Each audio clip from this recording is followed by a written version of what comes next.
প্রিয় সনাতনী ফেসবুক বন্ধুগণ, আজকে সরস্বতী পুজো। এই উপলক্ষে মা সরস্বতীর আমি একটি কবিতা লিখেছি। কবিতাটির নাম হলো জয় মা সরস্বতী।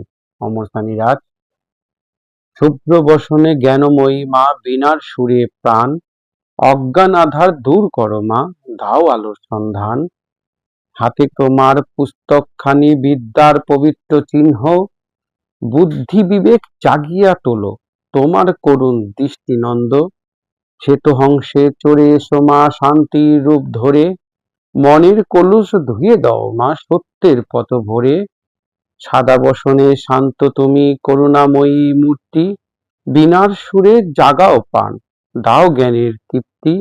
কলম ধরে যে শিশু শেখে প্রথম অক্ষর জুড়তে, তোমার কৃপায় পারে সে যেন জ্ঞানের পথে ছুটতে। ছাত্র ছাত্রীর প্রণাম নাও হে মা সরস্বতী মহান, বিদ্যা বুদ্ধি সৎ মন দিয়ে করো জীবন কল্যাণ। বিদ্যার দেবীর বীণা পানি প্রণাম তোমায় মা, জীবন পথে আলো দাও গো, এই মোদের প্রার্থনা। জয় মা Saraswati. Thank you so much.